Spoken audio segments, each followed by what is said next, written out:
Assalamualaikum warahmatullahi wabarakatuh. Bismillahirrahmanirrahim. Alhamdulillahi rabbil alamin. Wassalatu wassalamu ala ashrafil mursalin Sayyidina wa maulana Muhammadin wa ala alihi wa sahbihi ajma'in, amma ba'd. Ibu-ibu jamaah pengajian putri Masjid At-Taqwa yang insyaallah dimuliakan dan dirahmati Allah Subhanahu wa taala. Alhamdulillah, kita panjatkan syukur kepada Allah Subhanahu wa taala yang sore hari ini atas limpahan rahmat dan nikmatnya kita semua bisa hadir di majelis pengajian putri Masjid At-Taqwa setiap Jumat sore. Kita mohon kepada Allah Subhanahu wa taala semoga ngaji kita ini oleh Allah dicatat sebagai amal ibadah kita. Mudah-mudahan bisa menambah kualitas ilmu kita dan mudah-mudahan pada gilirannya juga bisa menambah kualitas iman dan amal kita. Amin ya rabbal alamin. Ibu-ibu yang dimuliakan Allah Subhanahu wa taala, mari kita mulai kajian kita dengan berdoa bersama-sama. Bismillahirrahmanirrahim. Asyhadu an la ilaha illallah wa asyhadu anna Muhammadar Rasulullah. Raditu billahi rabba wa bil islami dina wa bi Muhammadin nabiyyan wa rasula. Rabbi zidni ilman nafi'a warzuqni fahman wa hukma wa alhiqni bis salihin. Amin. Ibu-ibu yang dimuliakan Allah SWT, kita masih melanjutkan kajian kita tentang syu'abul iman, cabang-cabang iman. Kalau tidak salah ingat, yang terakhir kita sudah menyelesaikan cabang iman yang nomor 22, yaitu membayar zakat, ya. Sekarang kita melanjutkan dengan membahas cabang iman yang ke-23, berpuasa Ramadan atau shaumu Ramadan.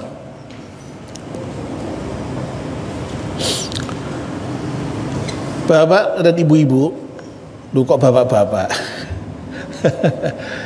Ibu-ibu yang dimuliakan Allah Subhanahu wa taala, ya. Ya, ini ngaji ibu-ibu tok itu jarang sehingga sering tersebut bapak-bapaknya, ya. Maaf. Ibu-ibu yang dimuliakan Allah, sebagaimana cabang-cabang yang lain, ya. Cabang iman yang nomor 23 ini juga pasti ada dasarnya, ya. Dasarnya sebagaimana yang disebutkan dalam kitab yang ibu-ibu pegang itu, ya, adalah yang pertama sekali surat Al-Baqarah ayat 183 sampai dengan 184, ya. Saya bacakan, na'udzubillahi minasyaitonir rajim. Ya ayyuhalladzina amanu kutiba alaikumus syamu kama kutiba alal ladzina min qablikum la'allakum tattaqun. Ayyaman ma'dudat. Faman kana minkum maridan aw ala safarin fa'iddatun min ayyamin ukhar. Wa 'alal ladzina yutiqunahu fidyatun ta'amu miskin. Faman tatawwa khairan fahuwa khairul lah wa an tasumu khairul lakum in kuntum ta'lamun. Shadaqallahul azim. Cukup panjang, ya. Ayat ini pasti ibu-ibu sudah sangat kenal, ya, karena dua ayat ini sering dibaca para khatib, para penceramah pada bulan Ramadan, dan setiap kali bulan Ramadan ayat ini pasti diulang-ulang dikaji.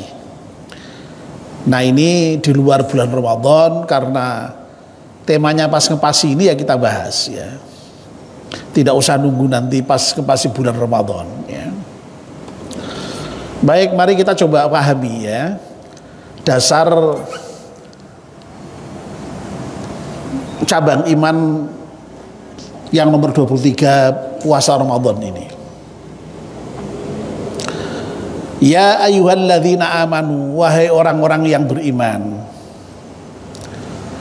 Jadi yang dipanggil di sini adalah orang-orang yang beriman, ya, bukan sembarang manusia. Ya, Al-Quran itu panggilan itu kadang-kadang ditujukan kepada semua manusia. Ya ayyuhan nasu, ya. Itu banyak seperti itu. Nah, ini yang dipanggil khusus orang-orang yang beriman. Ya ayyuhalladzina amanu, wahai orang-orang yang beriman. Nah, lalu setelah Allah memanggil orang-orang yang beriman, Allah kemudian memberikan informasi. Kutiba alaikumussyam, diwajibkan atas kamu berpuasa. Ya. Jadi yang dipakai di sini fi'il mudhari', fi'il madhi tapi dalam bentuk majhul, fa'ilnya tidak disebutkan. Ya. Kutiba alaikumussyam. Ya.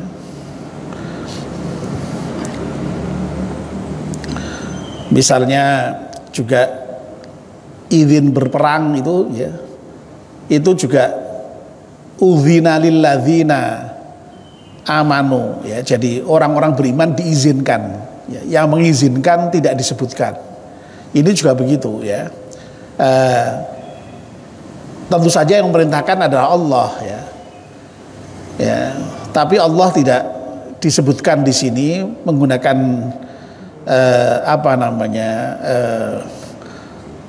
fa'il yang disembunyikan, ya.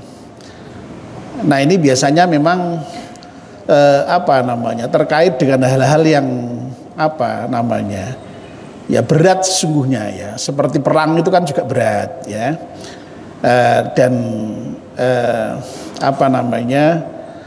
Seperti puasa ini juga berat, ya. Sehingga Allah itu, ya, ketika mengizinkan berperang atau juga ketika memerintahkan berpuasa itu seperti tahu persis begitu, ya, betapa beratnya yang diperintahkan itu, ya.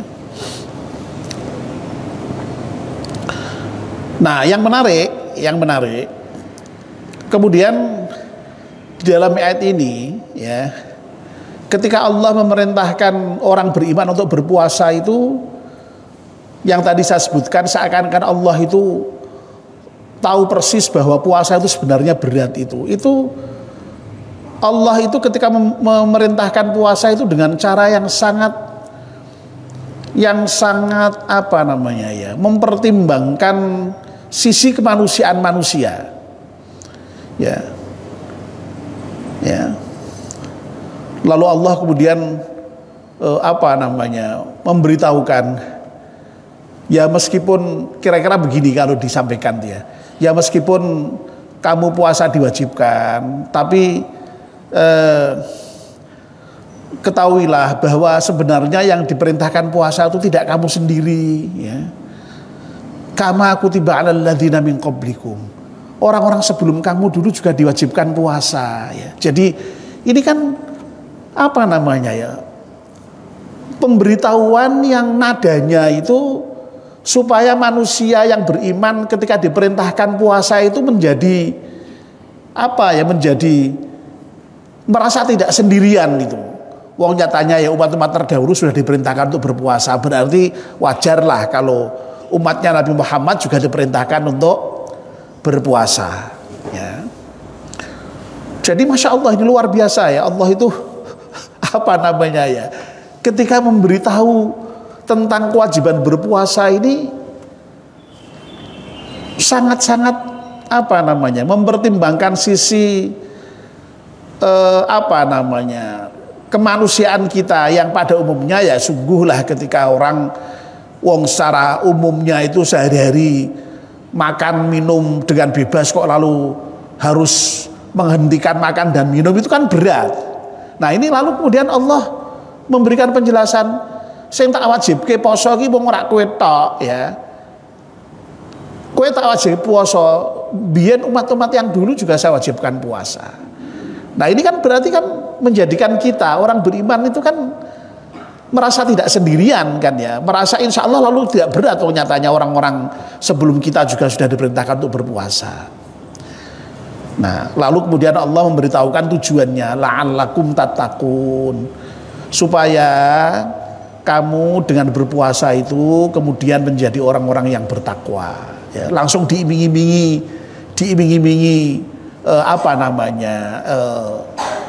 capaian ketika kita berpuasa itu.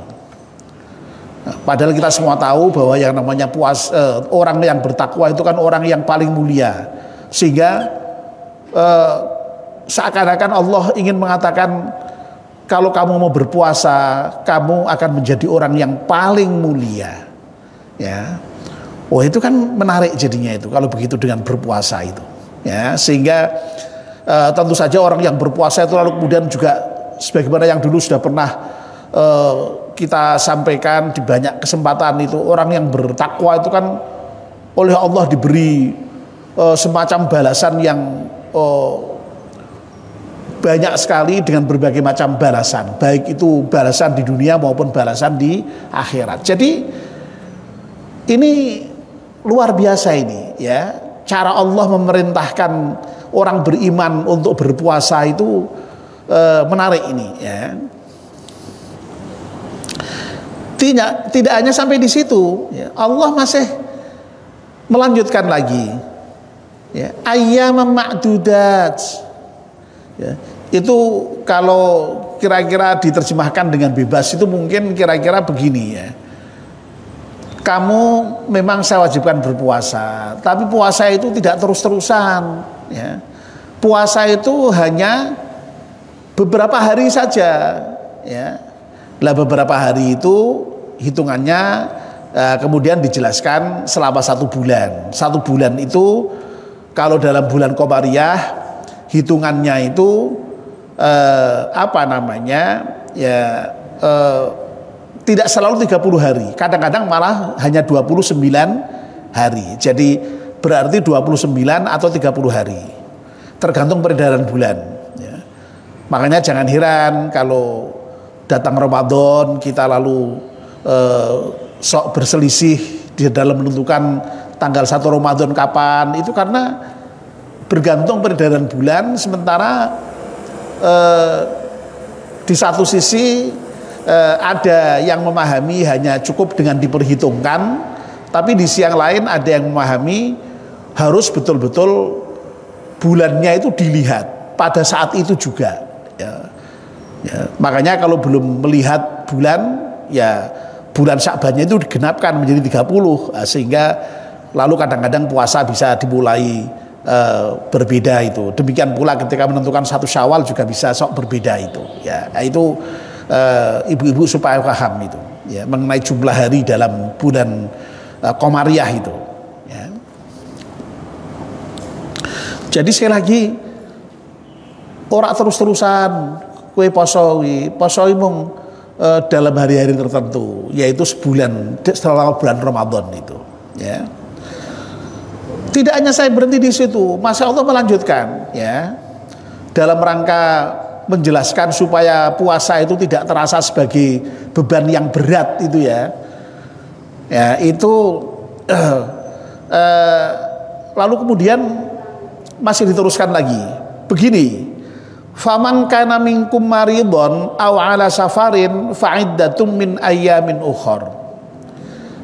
Itu saja kalau kamu kok pas puasa lalu kamu sakit ya, atau kamu sedang bepergian, kamu boleh tidak puasa, tapi kamu harus menggantikan jumlah hari yang ditinggalkan. Lu coba itu, ya. Jadi sekali lagi Allah itu sangat mempertimbangkan sisi humanistik, ya, sisi kemanusiaan dari manusia itu, ya. Sampai begitu Allah itu cara memerintahkan puasa itu, ya, sangat pelan-pelan, sangat hati-hati, ya, supaya yang namanya manusia itu tidak merasa berat begitu, sehingga ya begitu tadi itu, ya, tidak setiap hari, hanya hari tertentu. Itu pun kalau kamu sakit atau kamu berpergian, kamu boleh tidak puasa, tapi dengan mengganti hari yang lain, atau yang disebut dengan mengkodok itu, ya, mengkodok, ya.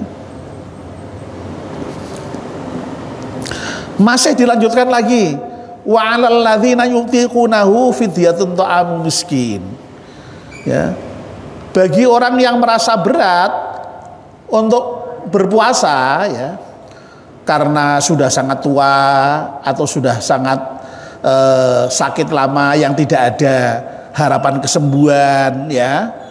Nah, itu boleh tidak berpuasa dengan cara membayar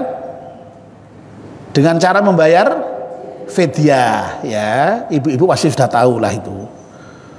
Sampai begitunya itu Allah itu cara memerintahkan puasa itu, ya. Ya. Fidyah itu memberi makan satu orang miskin, ya. Tapi kemudian Allah memberitahukan faman tatawwa khairan fahuwa khairul lah. Kalau seandainya orang yang memang punya kelebihan, lalu ketika membayar fidyah itu kok lebih, ya, itu lebih bagus, ya. Jadi jangan kok meskipun ketentuan fidyah itu hanya membayar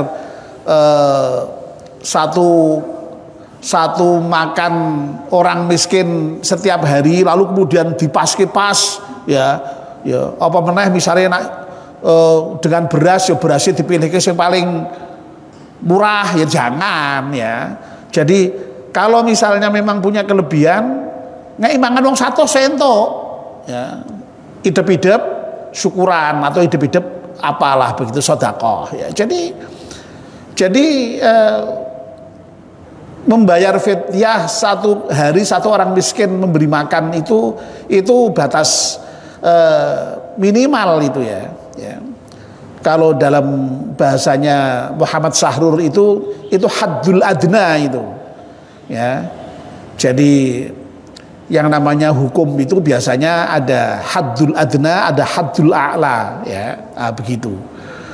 Jadi misalnya bayar fitrah itu 2,5 kilogram beras, ya, itu harus difahami sebagai haddul adna, ya, batas minimal. Kalau lebih boleh enggak? Boleh, ya. Kalau lebih boleh, ya. Kalau lebih boleh, ya. Nah, ya begitu, ya. Baik. Jadi boleh membayar fidyah, tetapi memang kemudian Allah memberikan informasi juga, wa antasumu khairul lakum in kuntum ta'lamun. Meskipun kalau kamu sakit boleh tidak puasa, kalau kamu pergi boleh tidak puasa, ya. Tapi kalau kamu berpuasa, tetap puasa itu lebih baik bagi kamu kalau kamu mengerti, ya.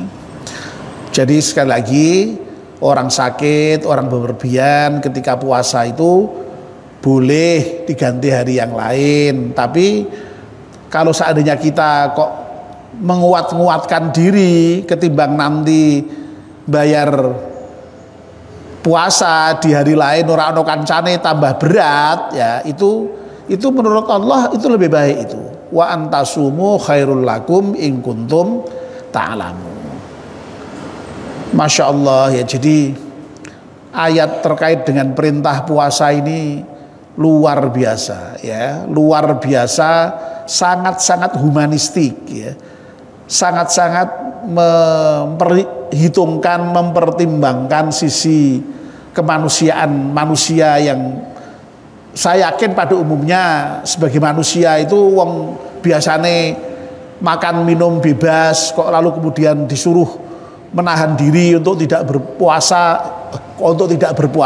menahan diri untuk puasa, tidak makan, tidak minum, itu ya berat, memangnya berat ya.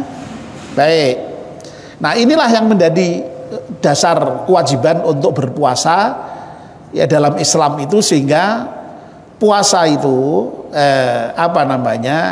tadi ya dalam kitab Syu'abul Iman itu dimasukkan di dalam kerangka cabang iman ya. Lalu dasar berikutnya ya sebagaimana yang ada dalam buku yang ibu-ibu punya itu ya, halaman 70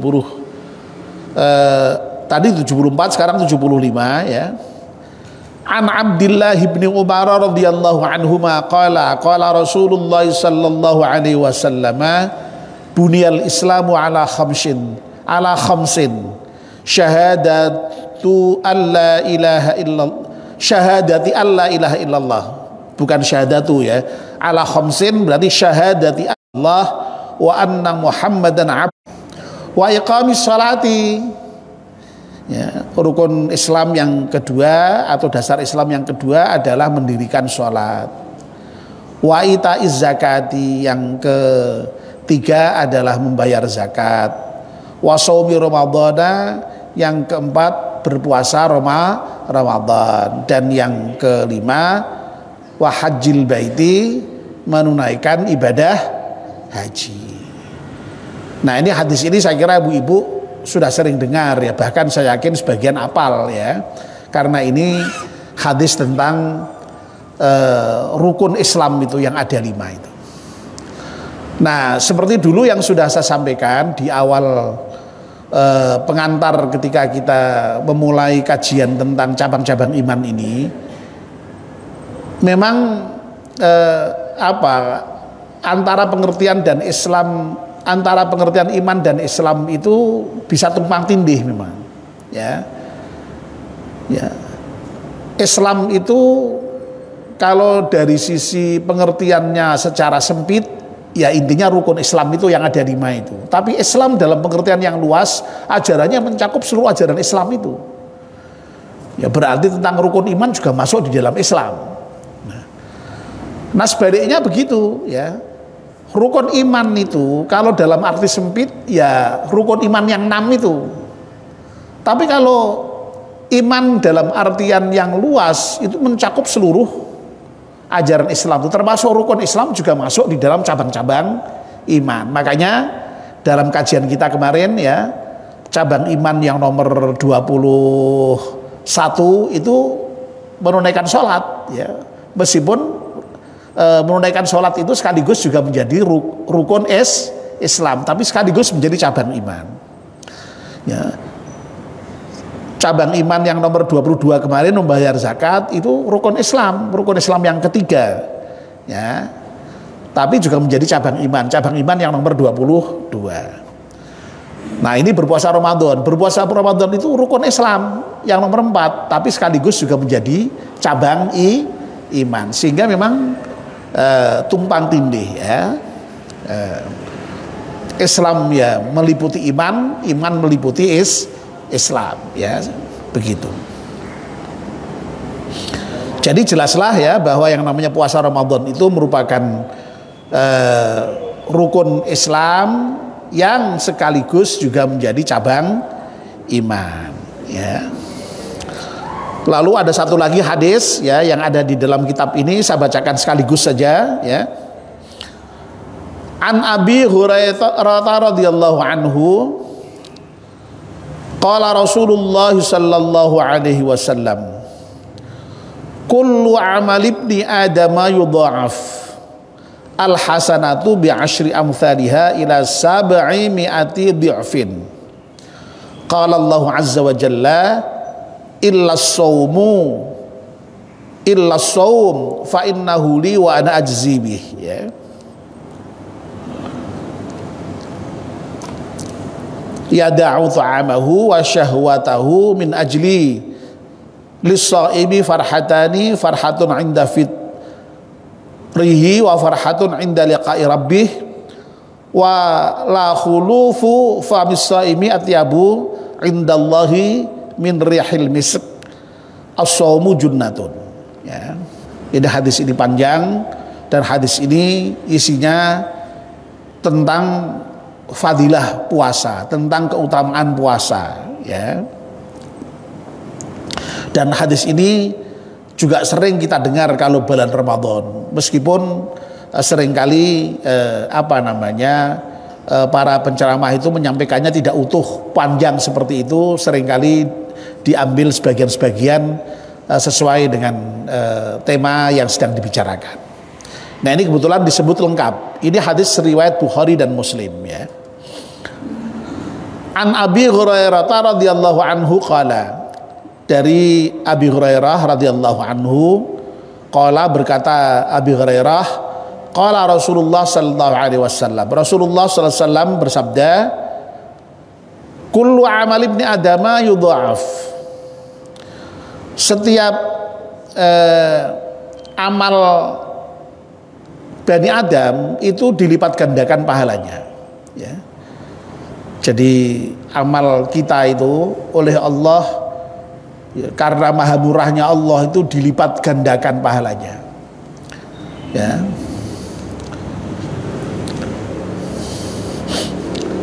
Al hasanatu bi asyri amsalha ila sab'i mi'ati di'fin, ya, setiap kebaikan itu dilipat gandakan sampai dengan 10 kali, bahkan bisa juga sampai 700 kali lipat, ya. Masya Allah, ya, ini betapa murahnya Allah itu, ya. Kita beramal satu, ya, Allah memberikan pahala itu minimal 10 kali lipat, ya, bahkan sampai 700 kali lipat, ya. Ini murahnya Allah ini. Kalau kita itu paling, ya, kalau memberi itu ya paling bonus. Bonus itu ya tambahan nggak seberapa, namanya bonus itu. Ya. Allah sampai melipat gandakan sampai sebegitu banyaknya. Kalau kita punya pembantu, kita beri bonus berapa aja sudah senangnya, bukan main, ya. Nah, ini Allah memberikan tuh minimal 10 kali lipat itu, sampai 700 kali lipat. Itu saja masih ada pengecualian, ya. Illa shaum, kecuali puasa. Fa innahu li wa ana ajzi bih. Kecuali puasa. Kalau puasa itu tidak ada hitungannya balasannya Allah itu. Karena apa? Allah menyatakan yang namanya puasa itu sesungguhnya adalah untukku, dan aku yang akan membalasnya secara khusus, ya.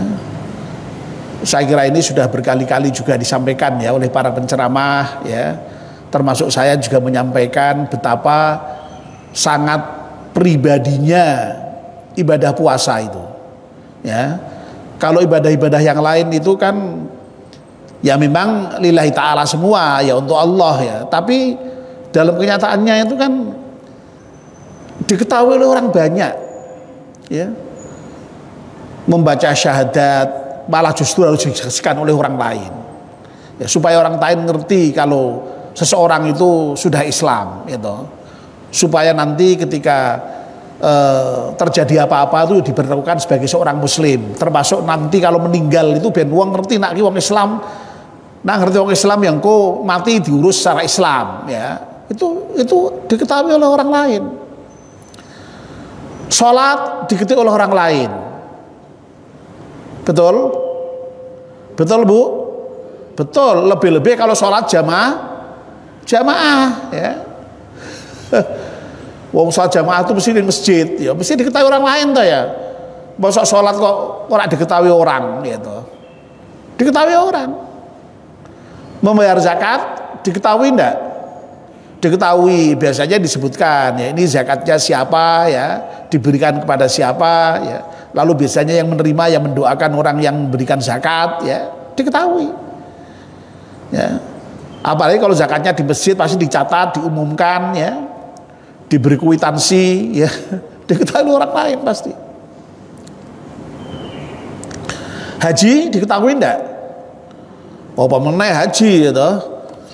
Oh, uang selamatane ngundang wong sak pirang-pirang gitu. Daftar kene wae ning bank ya diketahui orang. Ning nggon kemenak pasti diketahui si A si B naik haji, diurusi ya. Nggak mungkin nggak diketahui orang naik haji itu. Ya, berangkatnya ya diuntapkan ning masjid, ya, malah kadang-kadang keluarga nguntapke sampai dono hudan ya. Jadi sekali lagi semua ibadah itu diketahui oleh orang lain, tidak pribadi. Tapi coba kalau puasa, puasa itu ibadat yang sangat pribadi ya. Yang tahu apakah seseorang itu betul-betul puasa dan tidak, siapa yang tahu? Hanya yang bersangkutan dan Allah saja.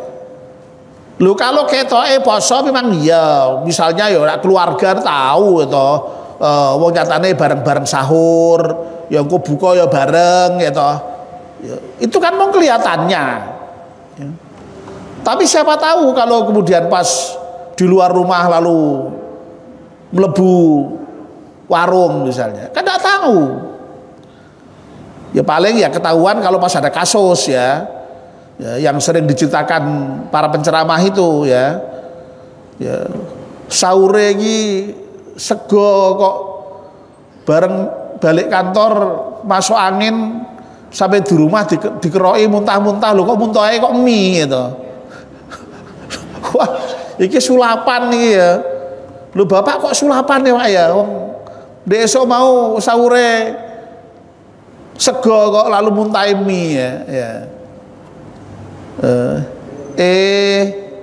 Ketahuan itu konangan ya, ternyata di luar ya tadi habis makan mie tadi itu, padahal di rumah ya sahur ya, pas waktunya buka ya ketoke ya paling dhisik itu ya, ya makanya sekali lagi maaf ya, yang namanya puasa itu sesungguhnya yang betul-betul tahu hanyalah diri kita sendiri dan Allah Subhanahu wa ta'ala. Makanya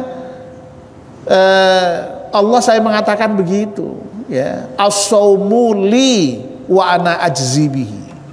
Puasa itu sesungguhnya adalah untukku, tidak untuk yang lain. Jadi kalau orang berpuasa itu betul-betul memang niatnya karena Allah Subhanahu wa ta'ala. Kalau tidak karena Allah tidak mungkin orang berpuasa. Lah mau apa yang dipamerkan? Wong mau pamer lemes yo, durung tentu wong lemes ki mesti karena puasa. Ya. Ya. Mau pamer bibirnya kering, belum tentu orang bibirnya kering pasti berpuasa. Ya. Ya.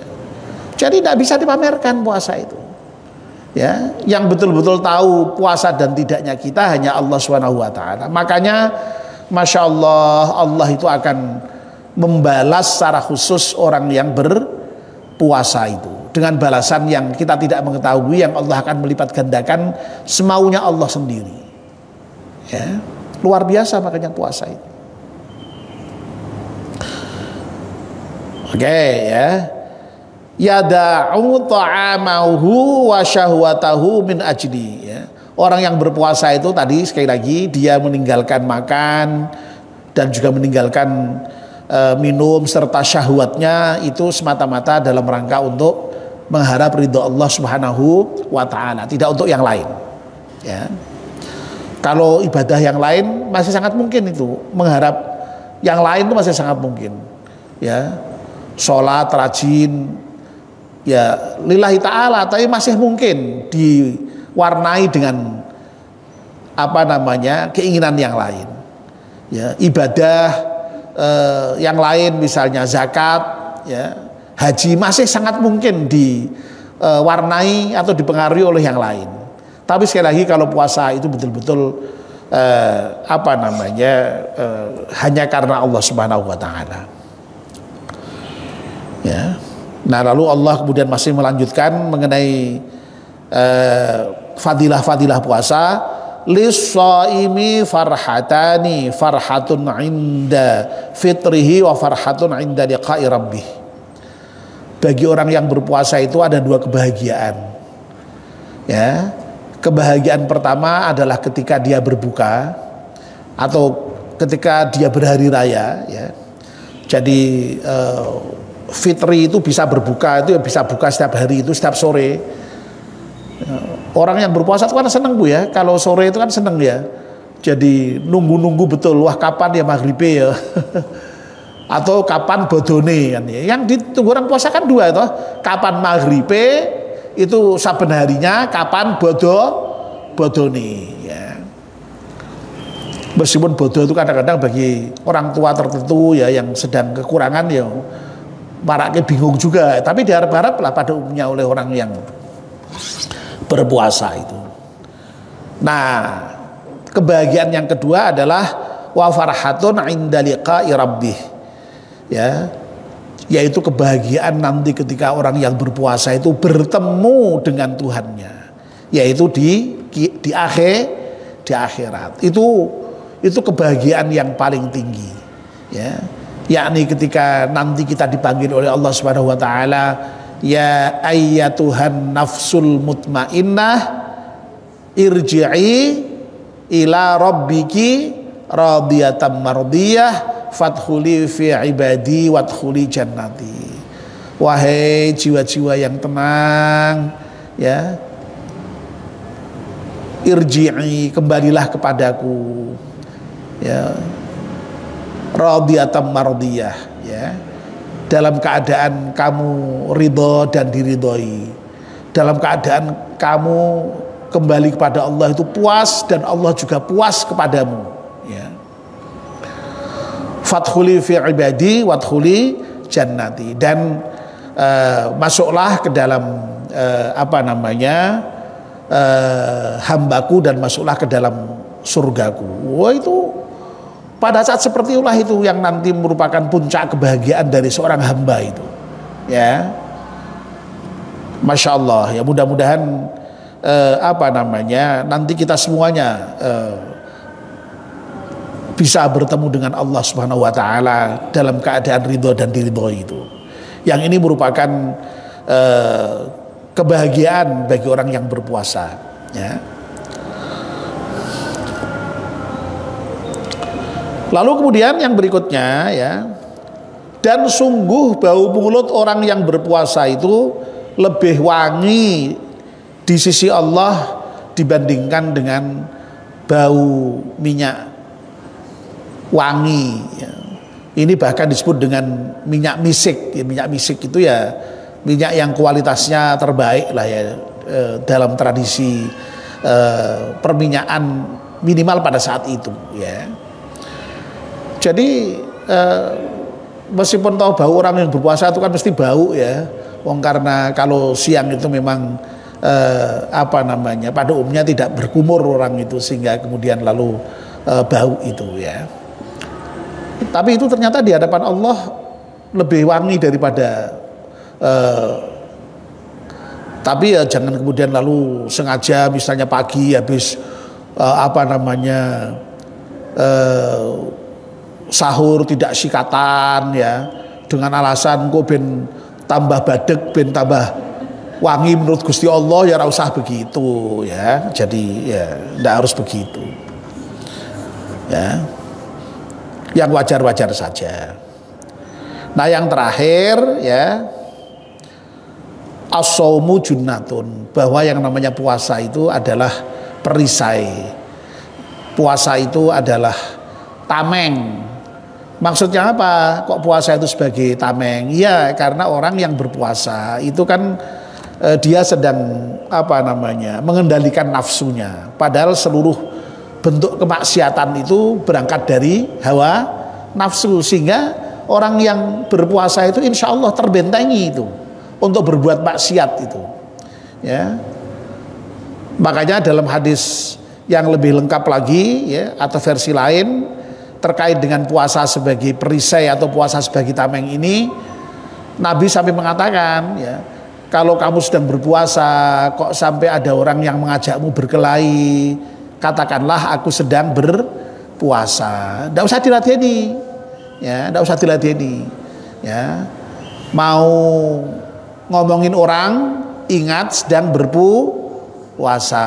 Mau memfitnah orang, ingat sedang berpuasa. Mau berbohong, ingat sedang berpuasa. Mau maksiat, ingat sedang berpuasa. Sehingga sekali lagi kalau orang itu sedang berpuasa dan kalau dia ingat betul bahwa dia sedang berpuasa, itu sama dengan membentengi diri dari perbuatan maksiat kepada Allah Subhanahu wa taala. Karena yang namanya maksiat itu selalu tumbuh dari hawa nafsu, ya, yang kalau itu kemudian dikendalikan, dijaga dengan puasa, maka insya Allah tidak akan liar, ya, kemudian sak maunya sendiri, tidak, ya. Nah itu makanya kalau kita puasa itu lalu kita memang ujung-ujungnya itu tidak hanya menahan diri dari makan dan minum serta tidak berhubungan seksual. Makanya kita kalau puasa itu sedapat mungkin kemudian lalu meninggalkan seluruh hal-hal yang dilarang oleh Allah Subhanahu wa taala. Itulah yang dimaksud dengan puasa sebagai benteng atau puasa sebagai perisai itu. Nah, ibu-ibu yang dimuliakan Allah Subhanahu wa taala, ini kita baru berbicara mengenai dasarnya puasa, ya, dari satu ayat Al-Quran dan 2 hadis, ya, dan hadis yang terakhir tadi itu sudah berbicara mengenai fadilah-fadilah puasa. Insya Allah nanti akan kita sambung, ya, pada pertemuan yang akan datang. Nanti saya tolong diingatkan kalau lupa, ya. Kemarin puasa sudah dimulai, belum selesai, ya, sehingga nanti akan kita lanjutkan. Nah, ketika kita melanjutkan nanti, insya Allah nanti kita akan bicarakan bagaimana agar puasa yang kita lakukan itu, yang tujuannya tadi agar supaya bisa mencapai derajat takwa itu betul-betul bisa berdaya guna. Artinya apa? Artinya puasa kita itu betul-betul ya bisa mengantarkan kita menjadi orang yang bertakwa. Ya, jangan sampai tewas kita itu haus-haus, tewas kita itu lapar-lapar, tapi tidak mendapatkan apa-apa. Ya. Ya. Dan kenyataannya banyak itu kata Nabi, orang yang seperti itu. Ya, kata Nabi, kam min shaimin laisa lahu minal ju'i wal atos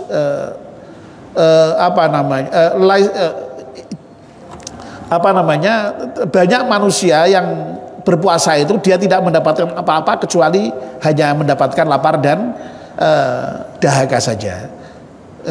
Kam min shaimin laisa lahu illal ju'i wal atas, ya, itu. Nah, sekali lagi insya Allah nanti dalam pertemuan yang akan datang kita akan bahas bagaimana itu puasa kita itu agar supaya betul-betul berhasil bisa mengantarkan kita sebagai manusia yang bertakwa itu. Jangan sampai puasa kita itu muspro, ya. Dan kita tentu saja berharap pada Allah SWT semoga puasa-puasa yang sudah kita lakukan selama ini sudah sangat bertahun-tahun lah, ya. Usaha kita sekarang sudah pada tua, ya. Kita puasa biasa dari mulai kecil itu mudah-mudahan diterima oleh Allah Subhanahu wa taala. Amin ya rabbal alamin. Dan mudah-mudahan, ya, bisa mendapatkan pahala-pahala seperti yang tadi sudah disampaikan dalam hadis yang diriwayatkan oleh Bukhari dan Muslim itu. Amin ya rabbal alamin, ya. Baik. Mari kita akhiri ngaji kita dengan berdoa bersama-sama. Bismillahirrahmanirrahim. Wal asri innal insana fi khusrin illa alladziina amanu wa 'amilus salihati wa tawassaw bil haqqi wa tawassaw bis sabr. Subhanakallahumma wa bihamdika asyhadu an la ilaha illa anta astaghfiruka wa atubu ilaik. Wassalamu alaikum warahmatullahi wabarakatuh.